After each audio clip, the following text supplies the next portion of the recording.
It's your weekly breakaway for fun conversations on pro cycling and so much more. Join us as we go beyond the slipstream.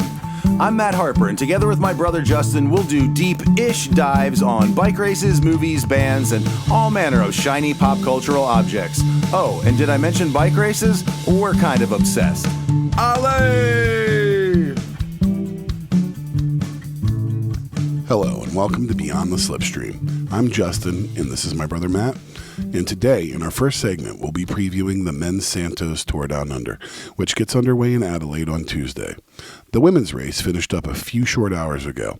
We'll break down all the action for you in our second segment. And in our third segment, we'll take a look at the recent Nick Cage indie horror film, Longlegs. And as always, we'll finish out with more adventures in the Broom Wagon. Allez!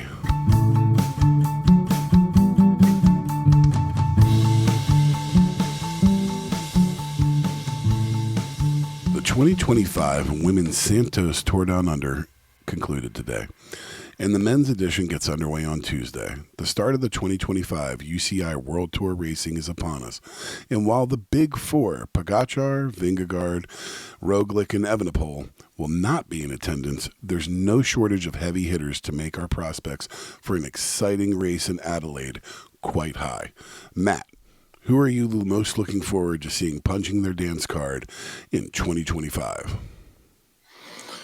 Oh, good question. Alberto Bettiol, Dylan Van Barle, others. Luke Plapp just won the Australian National Championship. Jay Vine, hometown favorite. Love me some Jay Vine. With the likes of Jonathan Narvaez and Marc Soler at his beck and call, that could be interesting to watch. Will UAE start dominating from the jump this year, as everyone is expecting? Those are a few. How about you? I think the thing I'm most excited about is kind of like, if this is going to be Geraint Thomas's swan song, I kind of want to just soak in his entire year as much as I can. I think it's awesome that Ineos is taking a pretty, in my opinion, stacked team down there with Kwiatkowski's going to be there, and Sheffield, and both of the Swifts. I mean, they have a really strong team. Now, I still think it's going to be the Sam Welsford show, the way that it was last year, because he's already looks like he's on strong form, and I know that these guys really, really go hard, especially the New Zealanders and the Australians go really, really hard in this race because it's like the home race. But it's definitely exciting. It seems like these teams, they may not be bringing the A group, but they're definitely bringing the B groups in. And it's nice to see this first race, even though it's on the other side of the world, is bringing a lot of great riders in. Yeah, I agree. Welsford, you're 100% right about the Aussies and New Zealanders really going hard for this race, and Welsford just won the criterium in very strong fashion. So certainly someone to be watching as a potential winner. I love that Ineos team too. It's interesting. I mean, looks like 6 of their 7 riders are from, English-speaking countries. Four of them are from Britain, which we talked a lot about Ineos last week, and I've heard I think a whole podcast about like what's up with Ineos, what's going on there, and one person was mentioning about how the team just doesn't seem like the British team that it sort of came into existence. There's teams out there that are very Spanish. Movistar is like a very Spanish team. What's the other one I'm thinking of? Not Cofidis. Total Energy. That every single person on that team is French. Very. And Ineos was like the big British team, and somebody was sort of complaining that it's like lost that kind of it's become much more international, and perhaps that's a part of the problem. There's an identity crisis, and I just saw this morning a headline from Tom Pidcock, or about Tom Pidcock, saying something along the lines of, the people that I signed my contract. What did he say? I signed my contract with other people than those who are currently leading the team. Um, so yeah, that Ineos squad that's going sort of looks like one of their teams of old, with all those Englishmen plus Kwiatkowski, who seems like Ineos because he's Kwiatkowski. So yeah, I mean, that should be he's an absolutely integral part of that team. If you're doing the thing, that's the thing to do. for sure. I'm also obviously I think that Red Bull has really built a team to win around Sam Welsford as well, with Danny Van Poppel and Finn Fisher Black both being on that team. I think that they have a lot of power, in their group. So I look for them to do a lot in this race.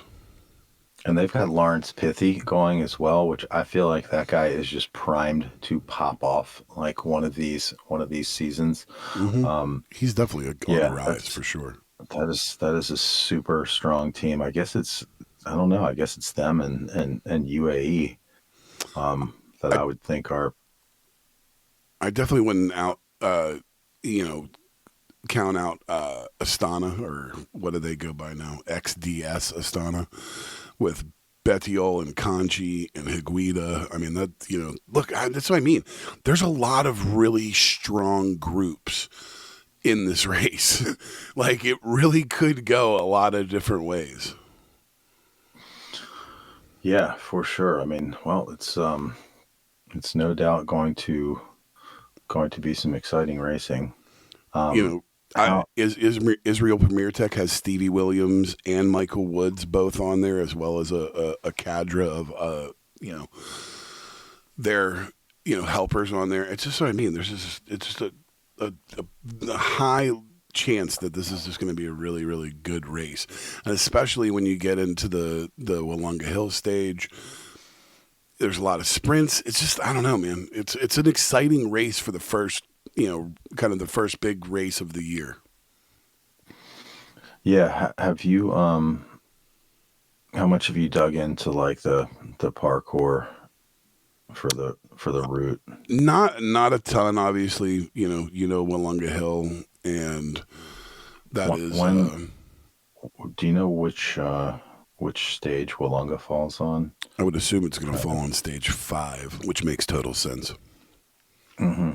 That UAE team, I'm just like loving the looks of that with Vine, Narvaez, and Soler. They got Rui Oliveira as well. I mean, Narvaez was, I think, a huge loss from Ineos. I agree. On the come up type of rider. Losses. Yeah, for sure, on the come up. So that could be a good looking squad. I feel like that team, it doesn't matter who's on it. They got a lot of people. I mean, it's like, I don't know if it's the draw of Pogačar and the fact that these riders know that, if they're on this team, that they're likely going to be part of some wins.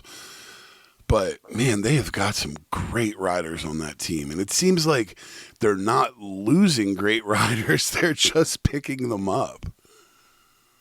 Yeah. I saw somebody hot taking that Derek G's gonna podium the Tour de France this year. It's definitely a hot take, but yeah, they look so good.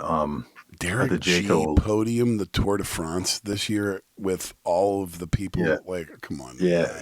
So it sounded funny, but like they were there. Who was that? Well, I can't remember what podcast that was. Somebody was making a compelling case for Derek G. It better be compelling, because I don't see. I don't know. I guess anything's possible. It's 21 days. Yeah. Did you watch the Australian National Championships? I did not. I honestly didn't even know that they had happened until I heard it. Uh, that was it Sam Welsford that won it? No, Lucas Plapp. Luke Luke, Platt. Luke Plapp. I heard it on I think on the women's race they mentioned that it had happened like the week before the men's criterium. So like like a week or 10 days ago. Does that sound right? Yeah, something like that. About a week ago, I believe. So So I don't know what the character of that win was for Platt, but that Jayco team is always strong, obviously in the Tour Down Under. That's like the local team there, and that's filled with Australians on that team, plus Mauro Schmid from Switzerland. So well, that guy's a good. yeah, That's a good. That's a if you're gonna bring a non-Australian rider, Schmidt is a good rider. yeah. So I like the looks of that squad as well. Well, and there's a Harper on that team, man. That's right. You So gotta root for a Harper.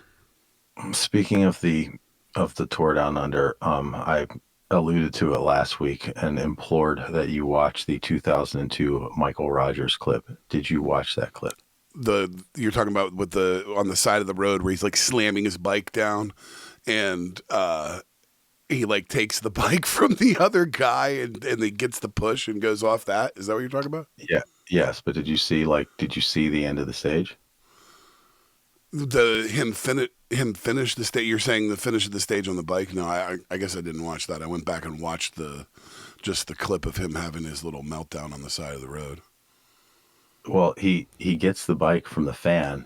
It Right. just so happens that is the exact same bike that he has. It's the exact same size. It's got the right pedals for him to clip into. So like it's like a 1 in a million chance that he's gonna break down right right where this guy is. And the dude had him back on a bike in like 10 seconds. That is And pretty he goes crazy. he goes back, and I believe he ends up taking second on the stage. Um, and I think it was something like he took second on the stage and won the overall or something like that. I mean, that was like a race ending situation It's nuts. that It reminds me of that race with Primos a couple of years ago where he was like had that. I can't remember if he just like had a little wreck or a mechanical or something right on the end of this climb, and like some guy came up behind him and was like, yeah, it was at the Giro 2 years ago when he won the Giro on the last day "Oh time yeah, yeah, trial. yeah, that's exactly what it and was." and that fan, he had a crash or something, and there was that fan there, and the guy actually was from Slovenia. Like he was like one of, because there were so many Slovenians there. Remember, like, oh, it wasn't the there was something about, like, it was like geographically kind of close to Slovenia where that stage was playing out. It was like way up in the north of Yeah. Italy, like, on the western edge or whatever. And yeah, that was another kind of crazy But situation like that. that plays in the fact that like why cycling is so great is that you can have these moments of these interactions with fans that you know have Right. huge impacts on a race. Right. There's never going to be like a situation where a pro basketball player is running down the court and loses his shoe, and like a fan is right there to give him another shoe. Like it's just so Yeah, or like like tie his shoe for him. it's just such a crazy, like, random, the randomness of the things that can happen in a bike race, just because of the fact that you're traveling through across the land and going into a world of 1,000 variables. I mean, it just makes it amazing. The last thing I'll mention before we wrap it up here is, did you get a chance to catch the crash and the crit on Friday that Welsford won? Oh my lord, dude! Into the last quarter, Welford's in front on his own deep as he comes into home straight. It's going to be a long sprint. Oh, there's a big crash on the final corner. Welsford won't be aware of that. He sprints towards the line. Welsford, and kept watching it over and over again because there was like, you had like the initial two guys that kind of the one that went down and then the one that went into the barrier. But if you continue watching, like 3 or 4 more guys, like bam, bam, bam, right into that bunch against the wall, and it's like, holy moly! How weird is it though that I watched a highlight of that race that they completely cut that out? Like like they didn't even talk about it. Yeah, it was. I saw one like that as well. I mean, I think it was just like a 3-minute. Here's what happened in the race, and I mean, technically speaking, that happened behind, 10 riders behind the lead. Like none of those guys that crashed were going to win that race anyways. It was 300 meters to the finish line or something when that happened. But good Lord, they were going so fast. Well, and it's just like the pile up of it was just like, holy moly! Because they, like I said, the first kind of like the first guy goes down, the second guy goes into the barrier and kind of like goes up over it, and then there's like 2 or 3 other riders that then slam into the 2 of them in the barrier. And it was, I mean, that's another thing that's about cycling you got to get used to, is like seeing these really, really, hardcore wrecks. Yeah, I mean that one could have taken out fans like easy. That wasn't like finishing straight barriers. Those were just like upright, like vertical fence type barriers. But well, right. and the end of that little crit was like, they went left, went right, went left, went right. So they were doing the back and forth. So they, when they're coming around in their trajectories the way that it is, that one little slip and you're done. And then as soon as the one guy goes down, everybody else starts reacting. And it's the domino effect is just crazy when it comes to things like that. Nasty. It was nasty. On that note, next week we'll get to talk about the men. So at this time next week, we'll be talking about the conclusion of the Tour Down Under. And on that note, we'll be right back.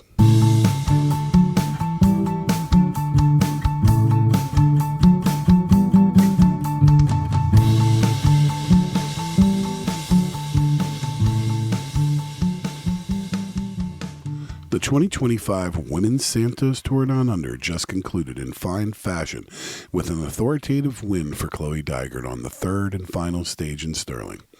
And while an overall GC win was not in the cards for her Canyon SRAM team leader Neve Bradbury, who finished 53 seconds back in a distant 8th place, seeing Dygert in such good form bodes well for the American. She was active in splintering the front group on the lower slopes of Wonga Hill the day before, and she rode away from the bunch with less than a K to go in Sunday's finale. But enough about Chloe for now. Matt, how impressed were you with the effort from GC winner Naomi Rugg from American team EF Oatly? Very impressed. I like that woman. I mean, she was in the mix up the whole way up Wollonga, and kind of made it look easy on the last day. She timed it to absolute perfection, and it was a beautiful win. Yeah, I mean, she's somebody that's not huge on my radar, and I was just like, oh wow, this girl can climb. I know that the way that they really managed that, when they took the ochre jersey the day before, they really managed to make sure that they were in position to hold on to it the whole way through. Even with the attack of Dygert at the end, it didn't seem like at any point they were ever out of control in making sure that they were positioned for her to be able to take the overall win. Yeah. I was kind of thinking just now about her stage win on Wollonga when I said she timed it perfectly. Yeah, that was I thought a great edition of the Wollonga climb, just because it was the two Neves battling it out first and really looking like, oh yeah, it's going to come down to these two, like no problem. And then that was like with like maybe 1.3 Ks to go or something like that. And then the girl from Jayco she was super, super patient. I can't remember what her name was. Um, she was super patient. And one of the commentators even like, commented to that effect. And Smolders. yeah, Smolders, yeah. And then sure enough, Noemi Rug was even more patient and just like waited and waited and waited. It's She so timed it perfectly. so gratifying to see it finish like that for some of those riders. Yeah, it was good stuff. Fisher Black is, I mean, she is somebody to absolutely keep your eye on. She seems strong as death. She had the wreck, ahead of. She had she went down yesterday, just ahead of the climb or whatever, and got back on and was still really, really effective throughout the rest of the race. And then in stage 3 she was very much helping lead that little Trek team. So big, there's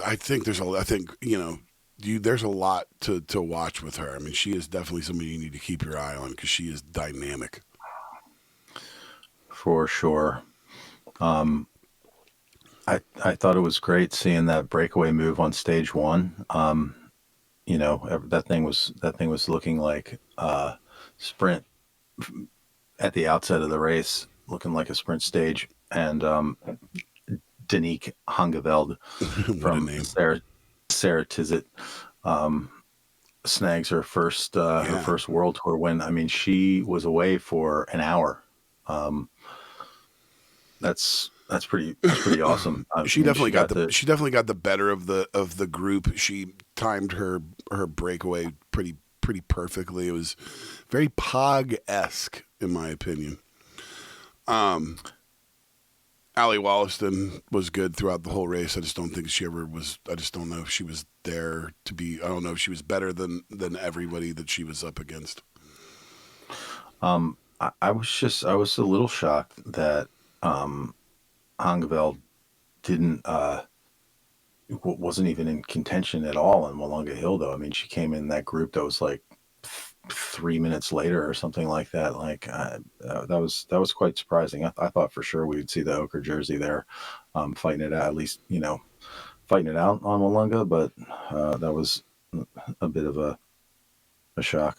Yeah, I mean it Uh, happens.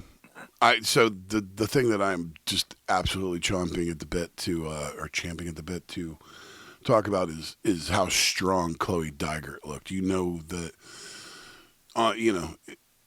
if you listen to us long enough, you'll know that we really like American cyclists, and she looks so strong right now.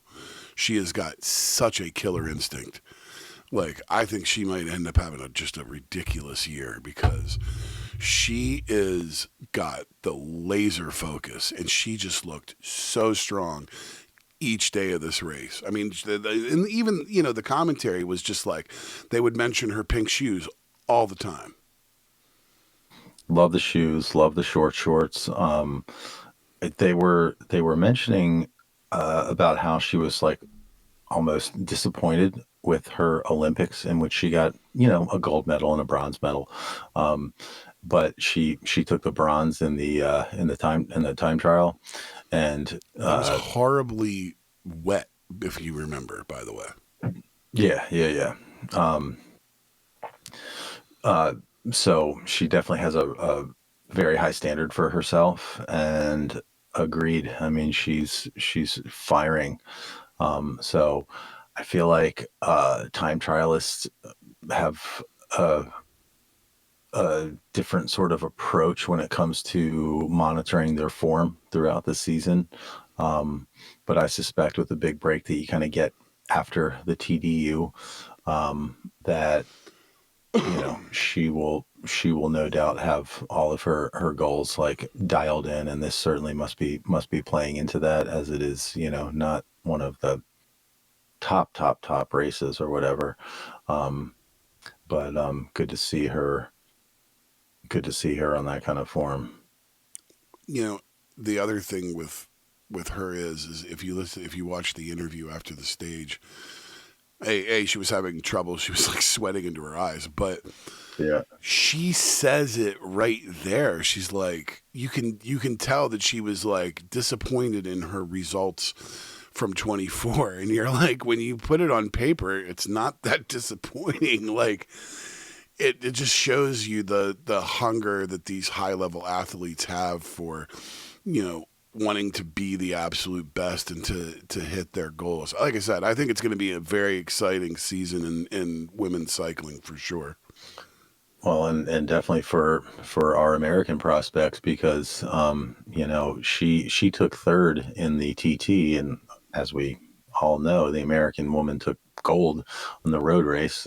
So between her and Kristen Armstrong, you've got road racing, you've got time trialing, and you've got track cycling. I mean, the outlook is bright in that regard. And let's not forget Ruth Edwards took fourth on the stage yesterday as well. So and let's not forget that EF Oatley is an American team, and they won. They took the GC in this race. So I'm sure that the guys, and the gals at EF right now are just completely excited about the fact that they are, taking the top spot in the first race of the year. True that. And I have to say, like, just as a general thought on women's cycling in specific, you gotta love, number one, like, just how emotional they are more than happy to get at the end of these races.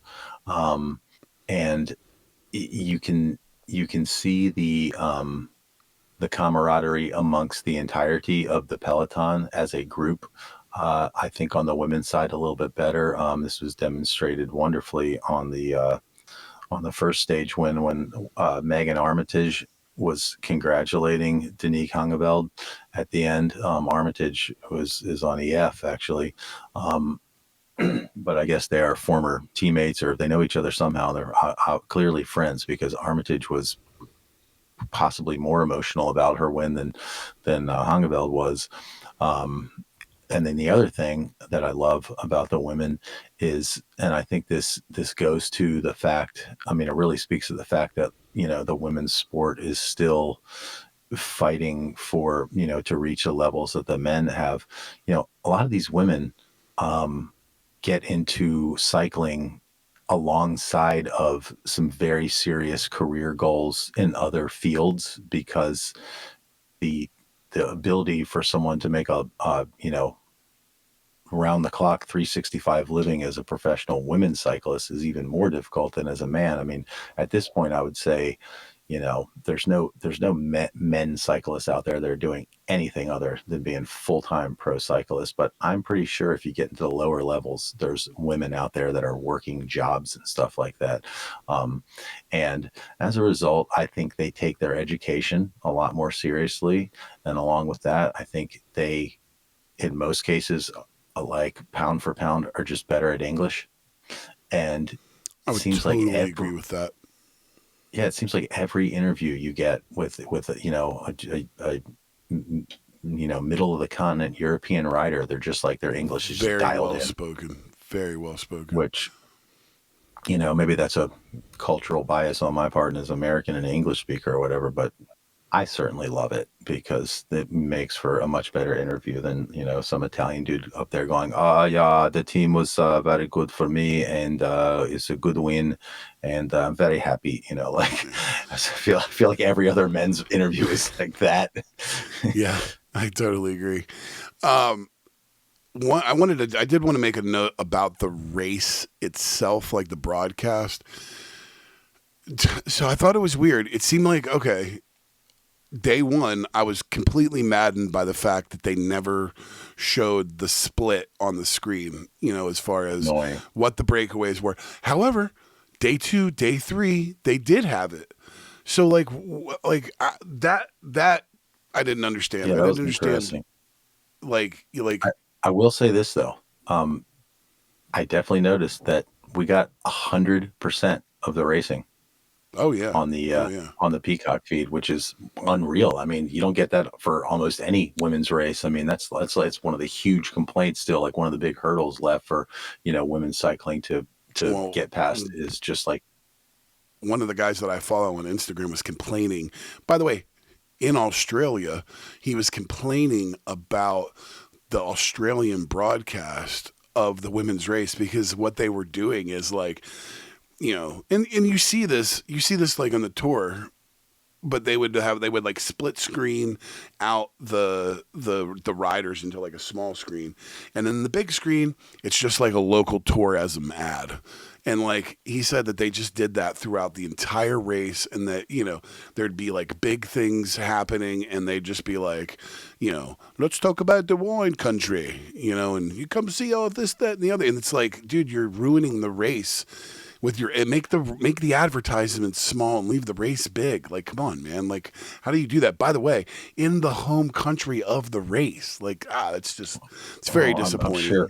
I'm sure a giant chunk of the funding is coming from that. So, I mean, I don't know. So you could say you got to take the good with the bad or something there. I mean, I certainly am with you. It's horrible. Actually, the same exact thing happened in the broadcast of that Commanders game last night. At one point, they went to a split screen or kind of situation like you were describing with an ad, and the play came back on, and it was like towards the end of the game, and I was screaming at the TV, "Will you put the play back on?" Like it had already started. You couldn't hear it. Like, I get it. So, You have advertisers, they pay money, blah, blah, blah. I get all that. But like, don't sacrifice the quality of the broadcast for advertising, in my opinion. So on that note, we will be right back.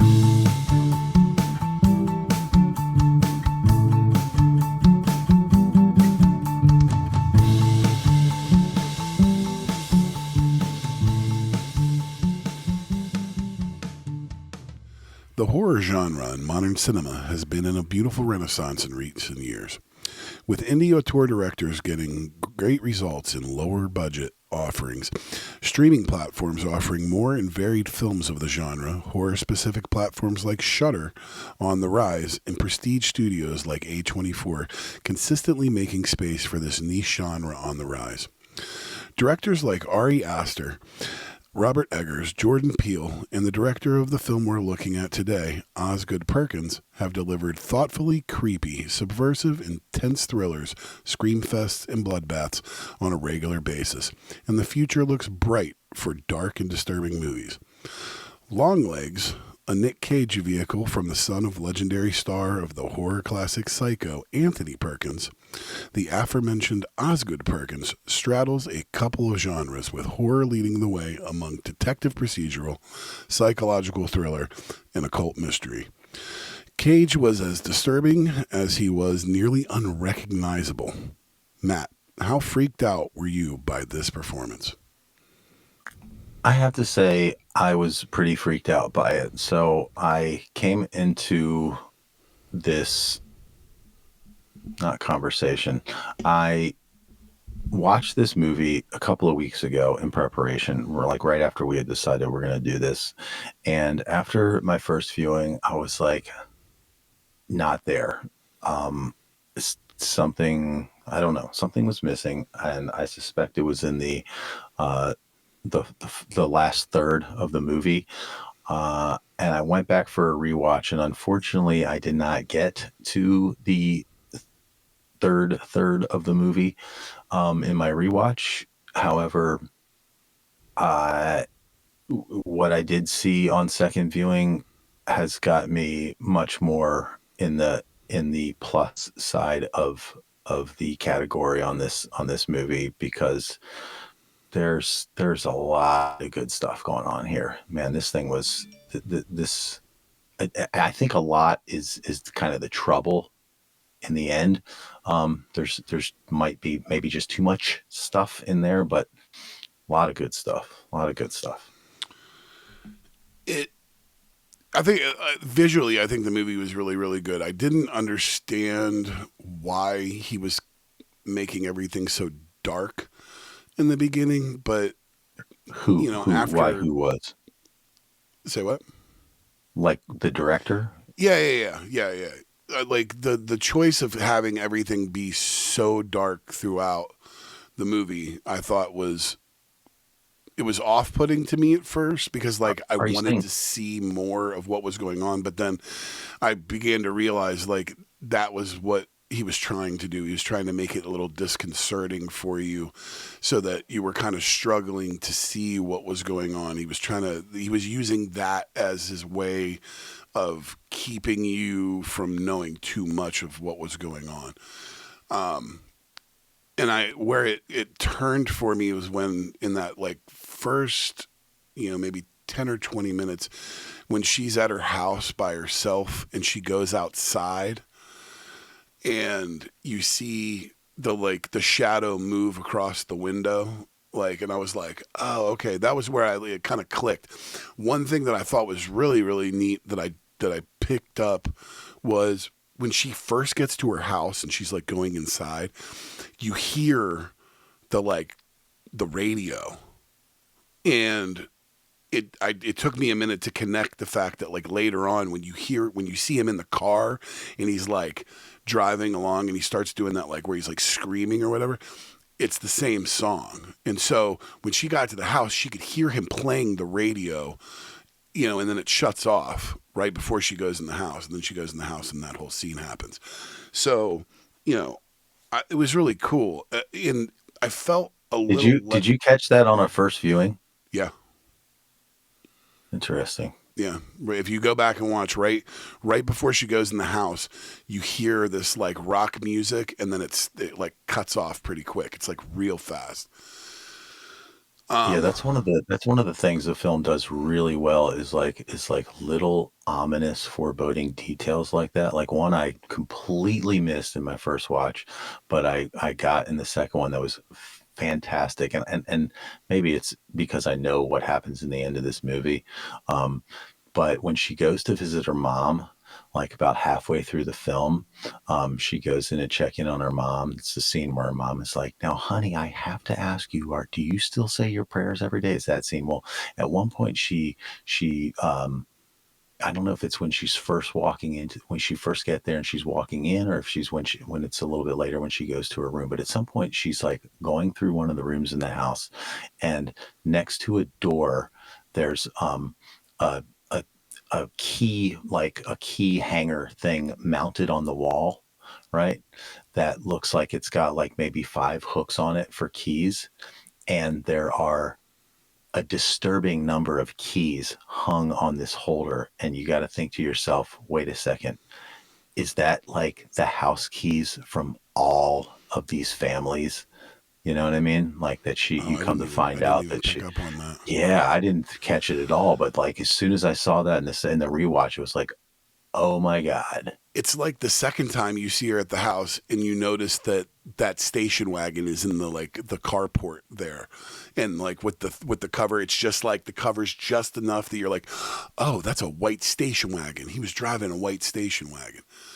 I felt let down by the movie in the third half, or the third, kind of the latter third of it, because I felt like they were like especially once I realized that he had been stalking her the like her whole life. I felt like let down by the story at that point, because it would have been much more interesting to understand for them to explore that motivation. But then like once you kind of make that connection, it's pretty fast to where, he ends himself, and then it really kind of escalates into, the twist of like who his accomplice was. And I don't know, I felt really let down by that part of the story. Like I felt like they're like, I don't know, like it was too easy.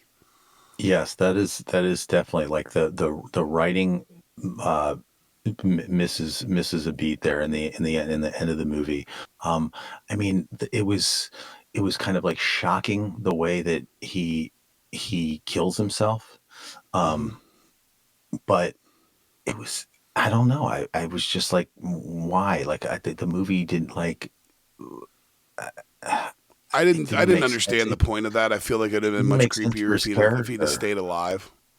Like to Yeah. to let it unfold, you know what I mean? Because I mean he's a serial killer. He's a there's some level, in all of these sociopathic, serial killer types, there's like a narcissism, and I feel like all of that to then smash his head against the table until he was dead just didn't seem to fit the character or the story very well, because I feel like if that's Hannibal Lecter, he is letting it unfold and he wants to see it unfold. He wants to see you realize that it's that the accomplice is who the accomplice is. Yeah. So that was the one part where I felt like disappointed, was more in the story and the writing in the end. But visually, I thought the movie was great. I thought what they did with him, especially the way that they kind of didn't show him at first, and they kind of left you kind of being like, ooh, what's he look like? And then once you do get to see him and you realize that he almost has that porcelain doll face, and he's making these porcelain, these lifelike dolls. And so I thought that correlation was really cool. And I thought visually it was really, really good. And I thought that Nick Cage did a really good job. I mean, Nick Cage is one of those guys that I will always say that, Nick Cage is doing Nick Cage, man. He doesn't care whether or not you think that he's a good actor or not. He just goes out and gives 100% in everything that he does. I don't feel like Nick Cage ever phones it in. No, he doesn't. Okay, so you mentioned Hannibal Lecter. That was one thing that I wanted to point out, is that I definitely thought this movie was borrowing from Silence of the Lambs in a big way. Like, I was definitely with the I mean, the way that the story of the killer and what's going on, like, reaches back in time. That part sort of was similar, because in Silence of the Lambs, like, they're sort of examining the history of this character, and Lecter's got all this history of him from way back in the day when he was his patient, stuff like that. Of course, you've got the similarity of, like, the two, like, young female protagonist FBI detectives, and then in that scene where her partner gets shot, like in the early part of the movie, when she then goes into that house, and it's like she's going through there and she seems almost, kind of blind, because there's like sheets of plastic hanging all over the place and stuff. That was very reminiscent of the ending of Silence of the Lambs. I agree with you. So the strong suit, like I said, I think is a lot of the details, like the whole part where she is examining all of the evidence, and she's like there in the office all night long, and she's got all the stuff down, and they're giving you these little details and little jump cuts of these crimes and stuff like that. I mean, that part was you kind of made me think of another thing that I felt like wasn't explained well, was like the turn on her partner, like the way that, like, obviously it had something to do with the dolls, like the dolls were doing something, but like the fact that they don't really ever explain like how he was controlling the people, like I felt let down by not being let in on how he was doing what he was doing. You know what I mean? Like they touch on it multiple times, like when they find the other doll and the guy puts the not the sonogram, but the ultrasound up to the metal ball. And so there's obviously something going on there, and there's this whole occult, thing that's going on, but they don't explain any of it. Like they don't let you in on any of that stuff. You're just supposed to believe that like he's got some sort of mind control over all these people. So it's interesting. Silence of the Lambs, I think it's very apparent by the end of that movie that like the motivation of Buffalo Bill was that he was trans and wanted to be a woman and was trying to manifest his, his inner desires by, through this, outwardly violent acts. In this one, you're right. The Nick Cage motivation is much more mysterious, and there's part of me that's like, I like a film to have an ambiguous ending, because it gives us more to chew over. Um, but it's something about them not tying a nice, neat bow at the end of this movie is sort of, I think, what leaves us feeling a little like something's missing. I don't know. I mean, I don't even need the neat bow, but like, don't leave me wondering. It's like, okay, leave me wondering about his motivations, but don't leave me wondering about how he did it. Like, if you're going to leave me wondering, don't, if, it's like you unravel this mystery of the fact that he's been on her since the beginning, since she was a child. You know that he's somehow controlling these families because he's not in the homes when it happens. And they do let you in on the fact that the mom's there the whole time, like, being the accomplice, but like, they don't explain why these people turn on their families. You know what I mean? Why? I mean, they kept going back to the girl in the farmhouse and like showing her dad, and like, they have that scene where like the priest shows up and the priest is like, da da da da da, and then, it's axe to the priest, axe to the wife. They do all these things, but nothing's ever really, like I said, nothing's really ever kind of, you're never given that tidbit of like how he was doing it. And I feel like if you knew the how, you could excuse the not understanding his actual motivation for why he was doing it, because at least you'd have the satisfaction of going, oh, that's how he did it. I don't know. Yeah, I am definitely going to finish my rewatch, because I'm pretty fascinated, and like I said, the first half of my rewatch was filled with lots of little details that I wasn't picking up, and I suspect, I don't know, perhaps somewhere in the details in the sides of the frame, we might find some more Maybe. Yeah. evidence for the how of the matter, but I'm glad that I've come up on the film a little bit with a rewatch, which is often the case with me. I often benefit from a rewatch of a film that's intriguing to me. So, well, and I very much try to find good in everything that I watch. I mean, obviously there are some very bad things that have no redeeming qualities. I mean, I think even bad movies have redeeming qualities. And I don't consider this to be a bad movie at all. An odd movie for sure, but, shot extremely well from a directorial aspect. I mean, I think it was just visually really, really unique. So, agreed. I mean, that was the other like reference point I was finding. I get a lot of Pulp Fiction out of this movie, or I should just say like Tarantino, like with the look, especially like the music cues in the beginning, the way they gave you that little bit of that T-Rex lyric up in there, and it's got that kind of vibe. Yeah, no, I'm with you. But on that note, Longlegs, good luck. It's not really, I don't think it's out on any streaming platforms. But it is, like I said, it is worth a watch. I don't know if it's necessarily worth, paying extra to watch it, but if you can catch it on a streaming platform, I would say absolutely give it a rip. It's not very long, and it is a movie. Definitely, if you're a fan of the genre, you should check it out. So, on that note, we'll be right back.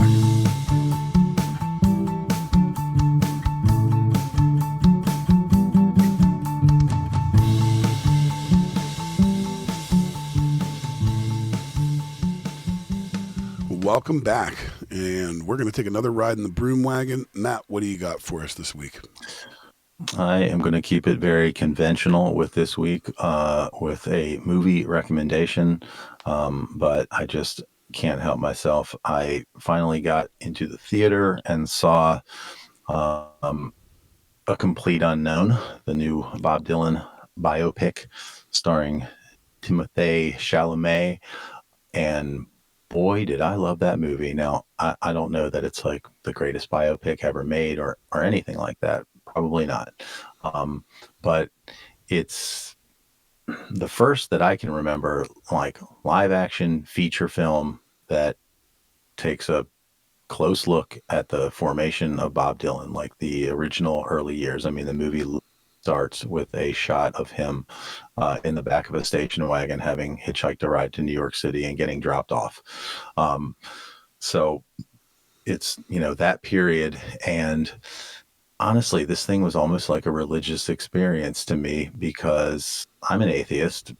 I don't have a religion, but it was as if I was watching some of the a depiction of some of the events that are the most important events to the formation of my mindset and my love of music, that I've ever seen. I mean, just to see those moments, to see this beautifully rendered version of Bob Dylan meeting Woody Guthrie in the hospital for the first time, and him playing at the Cafe Wah for the first time, and and every music cue that accompanies every one of these scenes is just like this just stone cold legendary song, many of which I've played and sang on guitar over and over, literally hundreds and hundreds of times over the years. I mean, I was so emotional during this movie. I mean, I basically had tears rolling down my face at almost every single musical cue.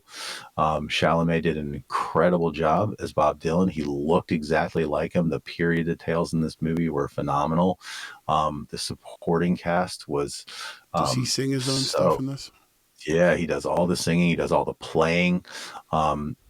He does a pretty decent job of getting across the asshole nature that a lot of people say he kind of was back then.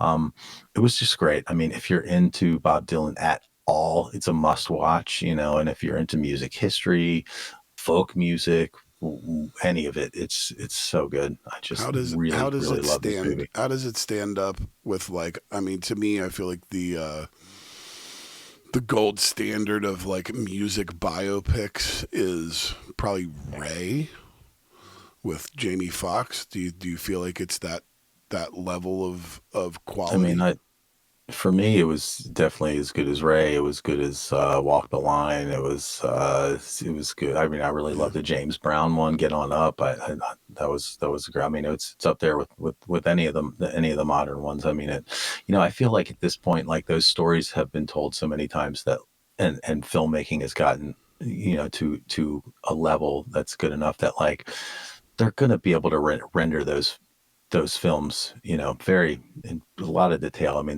they're always going to be pretty good. I mean, a lot of people just can't stand a musical biopic, especially one that does a broad sweep of someone's career. It's just like too much.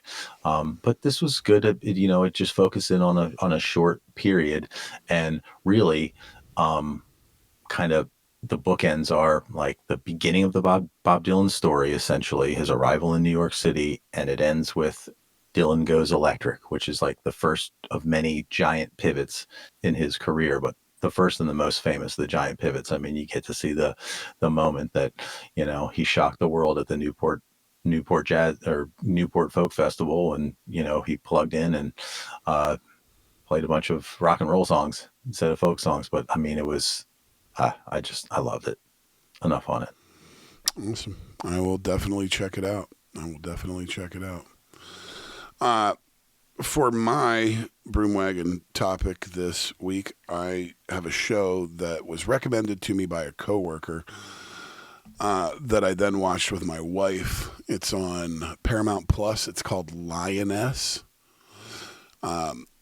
It's written and directed mostly by the same guy that Taylor Sheridan, the Yellowstone guy. And I had my coworker is just not like a movie or TV guy at all, and so for him to recommend something I thought was a little off, so I was like, I'm gonna check this out. It was extremely well done. It stars Zoe Saldana. It has Morgan Freeman. It has Nicole Kidman. What's it about? It's a CIA kind of thriller. So the Lioness program is a CIA program where they embed a woman in with high-value targets and to get close to high-value targets and then, eliminate them. And the series starts, there's 2 seasons out. The series starts with one of these lionesses kind of loses her life, and it sets off in motion them finding a new lioness and embedding her, and it unfolds really well. It's not a high commitment. It's like 8 episodes a season. Is Kidman the lioness or Zoe Saldana? No, neither of them are. There's actually another. They are the handlers. So Zoe Saldana is a complete badass that runs this ops team, and then Nicole Kidman is her boss, and then the director of the CIA, or the assistant director, or whatever they call it, is also her boss, and then Morgan Freeman plays a senator, and it's just the interplay of how the government manages these CIA assets and how they operate in the world. And then the second season, it has a lot to do with Mexico, but super well done. Great action, great acting, great story. It literally was one of those, like, in the first 3 episodes, I think my wife and I cranked out the first 3 episodes back to back to back. And I was like, we got to turn this off or I'll watch this all night. It was that compelling. I'd say the first season, a little better than the second season. The second season takes a little while to get going, but equally shocking ends in both seasons. So very, very good. It's on Paramount Plus. Big recommend. You'll very much enjoy it. So Lioness. And on that note, this is all for this week. So join us next week for a recap of the men's Santos Tour and Down Under. We'll take a deeper look at the history of professional cycling in Australia, and we'll have our preview of the women's and men's Cadel Evans Great Ocean Road Race taking place in 2 weeks' time, alongside a look at Cadel Evans the man. Until then, for my brother Matt, I'm Justin Harper. Thanks for listening, and we hope you'll join us for another ride beyond the slipstream. Ale!